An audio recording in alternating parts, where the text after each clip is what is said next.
இன்னைக்கு 25வது பாசுரம். ஒருத்தி மகனாய் பிறந்து ஓரிரவில் ஒருத்தி மகனாய் ஒளித்து வளர தரிக்கிலான் ஆகி தான் தீங்கு நினைத்த கருத்தை பிழைப்பித்து கஞ்சன் வைத்து நெருப்பென்ன நின்ன நெடுமாலே உன்னை அறுத்தித்து வந்தோம் பறை தருதியாகில் திருத்தக்க செல்வமும் சேவகமும் யாம்பாடி வருத்தமும் தீர்ந்து மகிழ்ந்தேலோர் என்பாவார். இது ரொம்ப அனுபவிக்க வேண்டிய பாசுரம். கண்ணன் என்ன ஒரு அதிசய பிறவி. போன ஆலமா மரத்தின் இலைமேல் ஒரு பாலகனாயின்னு ஒரு ஆலமரத்தோட ஒரு இலையில படுத்து ஞாலமேடும் உண்ட, உலகம் ஃபுல்லா உண்ட. இது அப்படிப்பட்ட மாயனவன்.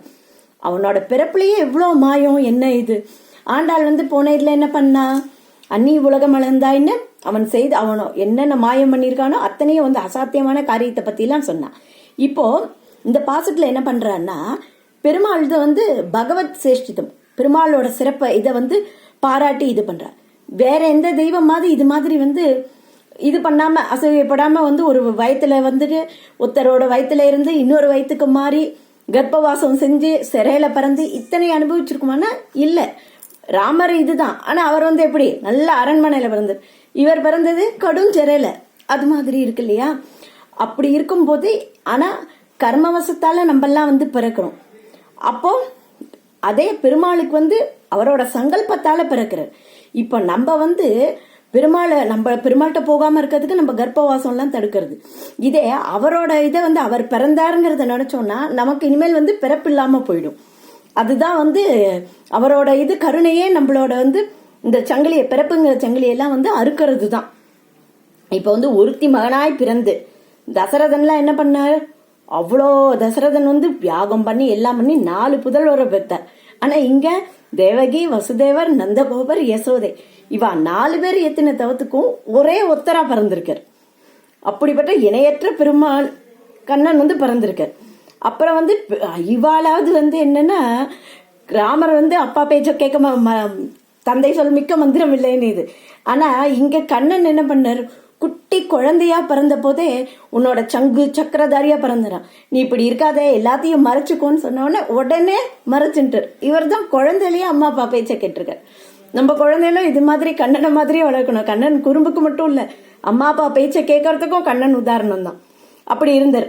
ஓரிரவில் ஒருத்தி மகனை அப்படியே அந்த இருட்டுல பயங்கரமான ராத்திரி அப்படி பிறந்தவொடனே பிறந்த கொஞ்ச நேரத்துக்குள்ள என்னாச்சு, கொற்ற மழை.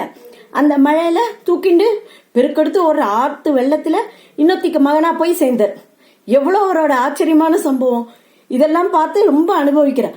இதுக்கு பூர்வாச்சாரியர்கள் என்ன இது சொல்லுவான்னா, இது நாய் குடலுக்கு நறுநெய் தாங்காது, அது மாதிரி சொல்லுவா. அதாவது என்னன்னா, ஒரு கம்சன்லாம் இருக்கான் இல்லையா, அந்த இடத்துலயே கிருஷ்ணரால இருக்க முடியலையா அந்த குழந்தையால. அதனால அந்த பிரசவ அறையில ஒரு ராத்திரி கூட தங்காம இடம் மாத்தியாச்சான். அப்படி இது பண்ணிடுறா. அப்புறம் முதல்ல சொன்னது ஒருத்தி தேவகி. அந்த தேவகிக்கு என்னன்னா நல்ல ஈடு இணையத்துவ அவளுக்கு பறந்தாச்சு.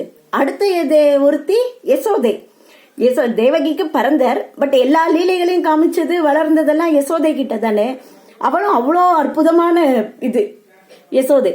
அப்புறம் வளர்ந்து லீலையெல்லாம் பார்த்துட்டு இது பண்றா, திகட்ட அனுபவிச்சிடுறா. அப்புறம் தீயவனான கம்சன் இருக்கான் இல்லையா, அவனோட விஷப்பார்வை படக்கூடாதேங்கிறதுக்காக தான் மறைச்சு கொண்டு போய் இது பண்ணிடுறா.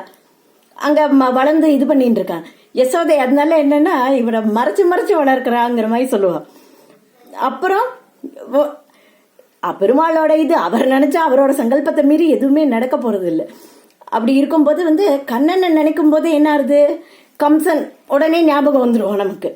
அது அவன் செஞ்ச புண்ணியம். கண்ணன் போது கம்சன் தோன்றதே பெரியதும். அவனுக்கு என்னன்னா தரிக்கிலான் ஆகித்தான் தீங்கு நினைந்த. அதாவது கண்ணன் ஆயர்பாடியில இருக்கான்னு தெரிஞ்ச உடனேயே அவனால உடம்ப ஒரு இடத்துல வச்சுக்க முடியலையா. எப்படியாவது அவனை கொண்டுணும், கிருஷ்ணரை கொண்டுணும்ட்டு துடிக்க ஆரம்பிச்சிடுறான். அவனுக்கு தங்கையா பிறந்தது யாரு, தேவகி. அவளுக்கு வயத்துல அவன் என்ன பண்ணிட்டான், பய அக்னிய வைக்கிறான். எங்க தன் பையன் நான் இது பண்ணிடுவானோன்னு பயப்படுற இது.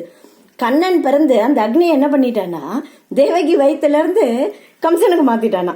கண்ணனை அழிக்கணும்னு அந்த கருத்தை பிழையாக்கிய அந்த எண்ணத்துல மண்ணை உழ வச்சுட்டு தானே எல்லாம் என்று நினைச்சு அப்படி இருக்கிற இத பயாக்னிய கம்சனுக்கு குட்டி இதுவா இருக்கிறச்சே உண்டு பண்ண நெருப்பென்ன நெடுமாலே அது மாதிரி நெருப்பு மாதிரி பெருமாள்னு நினைச்சாலே அவனுக்கு பயமாயிடுதான்.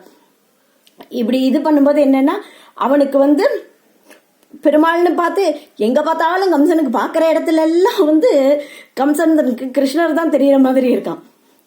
அப்படி இருக்க. ஆனா நாங்க உன்னை என்ன பண்றோம்னா, அப்படி நெருப்போல நின்ன நீ பெருமாள் இல்லையா, உனக்கு உன்கிட்டயே உன்னையே அர்ச்சித்து பெற வரோம் நாங்க அப்படின்னு சொல்ற. உன்னோட சங்கல்ப விசேஷம் நீயா நினைச்சு எங்களுக்கு பறை தந்தேன்னா, கைங்கரியத்தை கொடுத்தேன்னா நாங்க வருத்தம் தீர்ந்து மகிழ்வோம். நீயா நினைச்சு தரணும், நாங்க கேட்கறோம்னு கொடுத்துடாத அப்படின்னு சொல்ற. அப்படி நீ கொடுத்தேன்னா நாங்க உன்னையும் பிராட்டியான மகாலட்சுமியும் என்ன பண்ணுவோம், திருத்தக்க செல்வமா, அதாவது நிலையா நிலைச்சிருக்கிற செல்வமா வச்சு சேவகம் பண்ணுவோம். அப்புறம் பல காலமா நாங்க எடுத்த பிறவி எல்லாம் தீர்ந்து அழகா பரமானந்த நிலை அப்படியே சந்தோஷத்தோட மகிழ்வோம் அப்படின்னு சொல்லி இந்த பாசுரத்தை முடிக்கிறான். நாளைக்கு என்ன சொல்றான்னு பார்க்கலாம். நன்றி, வணக்கம்.